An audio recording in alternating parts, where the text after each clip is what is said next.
Hey, welcome back. In the last video, we had a look at the 12 things which I'd known before I started this journey. Now, we're not going to repeat those today. You can find the video linked up here somewhere if you're interested. What we're going to do today is deep dive on the first of those 12 things, the idea, and specifically how you turn an idea into a story. But if this is the first time that we're actually meeting, I'm Andy Guile. I'm an independent author and publisher, and this has been a really good week for me. I received the first proof copy of my debut book, The List, which is now available for pre-order over on Amazon. And if you're interested, follow the link at akguile.com and that'll give you everything you need. But this channel is not about my book, it's about my journey and what's worked for me, what didn't, and what I found worthwhile sharing along the way. Now, huge caveat, I am not an expert, I am not a guru, I'm just a bloke who's sharing what worked for me. You may find something useful here, and if you do me a favour, please like and subscribe to help me grow the overall channel, and drop a comment as well to let me know how we're getting on. What I want to talk about today is something that took me a while to properly understand. Most stories start with a good idea. Now, that's not rocket science. Ideas are actually the easy part, or I find ideas really easy.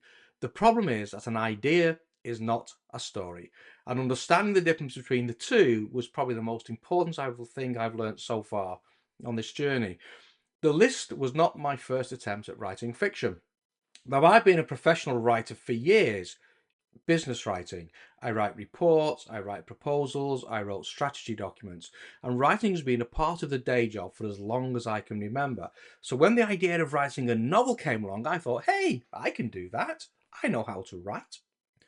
What I didn't realize was that I didn't know how to write a story. Now, my first attempt was a book called The Overmind, and I still think the idea is generally interesting. A brilliant system-obsessed business consultant who sees everything as a pattern is brought in to help a logistics company solve a problem. She finds that the company is a broken operating model, and she introduces artificial intelligence as a tool, the Overmind. It grows and it grows, and it becomes so embedded that the business operates entirely on the direction of the AI. And the people inside it have stopped thinking for themselves, which is great because it works until the system breaks and nobody knows how to fix it. So that was my idea. So I started writing. And God, the book was so hard to write. It never flowed. Every time I sat down, I wasn't sure what came next, and the uncertainty of it never went away. If anything, the uncertainty got worse every time I sat down. The characters never felt real, the location never felt right, the thing that happened felt laboured, and the entire thing became a chore. And if you ever force yourself to finish a book you stopped enjoying, it's a worse experience than that. Because at least for a bad book, you can blame somebody else. I got somewhere between 40 to 50% through the first draft before I finally stopped. I put it down one day, meaning to come back to it later. Other things came along and I never went back. And to be honest with you, although I still like the idea, I probably never will. So when I decided to come back with another idea, Greymere and the List, this time before I started writing, I researched how to write a story. And two techniques really resonated with me. The first was a technique I've been using in business for years. Who, what, why, where, when, and how. 6 simple questions that you ask yourself. Now, in business, when you're trying to communicate a complex idea to a client or to a board or to a leadership team, there's a basic test that you apply. 6 questions. And if you can't answer all 6, you're not ready. And it's not about the slick presentation, it's about what's behind it. Who? Who has this problem? What? What is happening in the business because of this problem? Why? Why do we need to solve it? And what does good look like when we do? Where? Where is this problem occurring? When? When does this need to be resolved? And how long have we got before we fail? And how?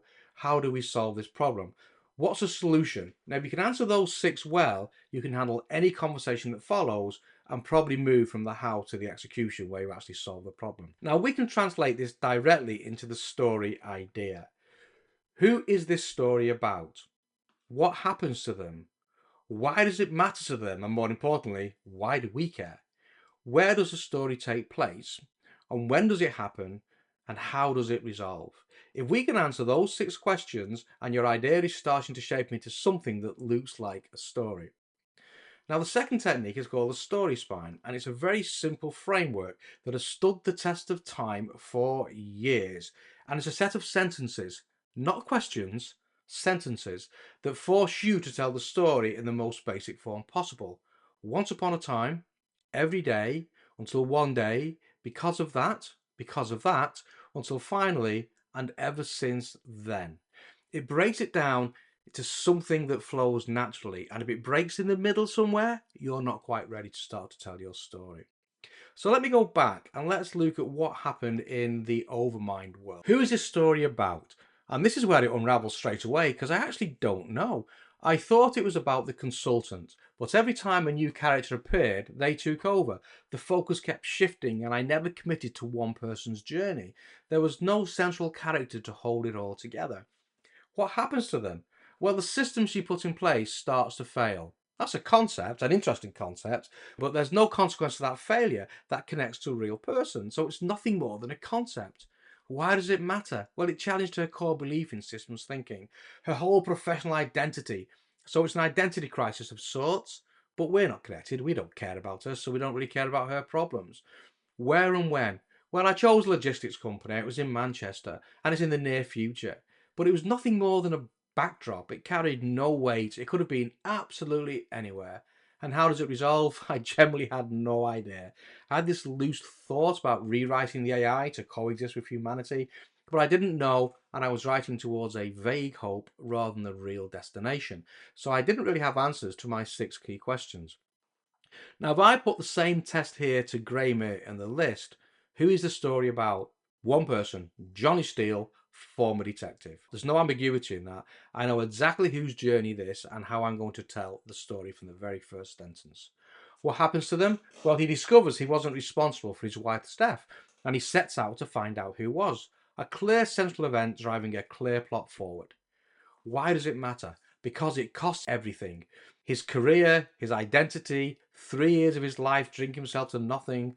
The stakes are completely personal, and because we're invested in Johnny, we care about it, what it costs him.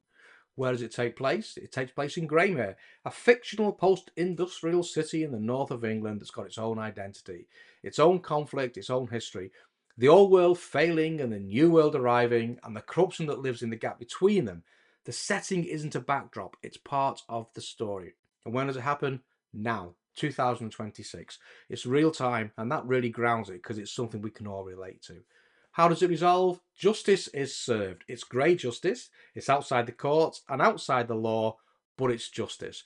And it gives me a real thing that I'm beginning to move towards. And what was interesting, because I know how that resolves, it ends up exposing a much bigger corruption. And I suddenly knew I was writing a series here. I wasn't just writing a novel. So my 6 questions were really important to me. In hindsight, my original idea failed the 6 questions, but the list and Greymere survived them and actually extended because of the 6 questions. Let's look at the story spine and let's now apply that to those same 2 ideas. Once upon a time, there was a business consultant who believed that everything was a system. Every day she applies that thinking to the organization she worked with, until one day she encountered an AI that had taken her thinking further than she ever could. And because of that, and that's where it breaks down for me. I don't know the consequences. I don't care about the consequences. And if I don't care, then nobody else will either. And because of that leads nowhere until finally never actually happen. I can't complete them. Not honestly. The spine needs a person, it needs a problem, and it needs a destination. So if I was doing this again, I'd go back to my 6 questions and then I would challenge myself further till I complete the story. Now let's look at the story spine for Greymere. Once upon a time, there was a disgraced detective called Johnny Steele who believed he was responsible for his wife's death. Every day he woke up and drank himself a little closer to nothing, until one day he overheard a conversation that made him realize he didn't kill his wife. Somebody else did, and somebody else paid for it. Because of that, he stopped drinking. Because of that, he started investigating, until finally he confronted the man responsible for his wife's murder and made sure he answered for it. And ever since then, he's been chasing the corruption that runs underneath the city of Greymere, because what he found when he went looking for his wife's killer was just beginning. So all that holds, it all flows well because it's got somewhere to go. And that story flows from once upon a time all the way through to ever since then and beyond. It's the same author, it's the same desk, it's the same ambition, it's the same experience, but two completely different outcomes. And the difference wasn't the effort I put in. I gave 18 months to the Overmind story before I scrapped it. The difference was the story underneath the idea. Greymere had one, Overmind didn't. And as a bonus, it also answers the question when somebody says to you, "Oh, you're writing a book. So what's that about then?" Now just tell them your story spine. Once upon a time, there was a detective called Johnny Steele. So there we go. Two simple methods that helped me shape and test my ideas before I spent too long writing crap. Now, if you're sitting on an idea right now, and most of us are, here's what worked for me. Run the 6 questions. Write down whatever comes out. Don't worry about the gaps. The gaps are where your research and thinking has to go to. And when you think you've got the answers, stress test yourself with the story spine. Complete all 7 sentences until it flows naturally. If you see gaps, go back to the 6 questions, fill them, and iterate between the two until you've got a clear story running from once upon a time all the way through to ever since then. And it's the story spine that we're going to carry forward into the next video where we're going to look at the story structure. So that's it. So thank you so much for watching. I hope you found this one useful. If you have, please subscribe, leave a like, drop a comment below. Let me know where you're up to in your journey. And I will see you next time on the next video. Take care. See you soon.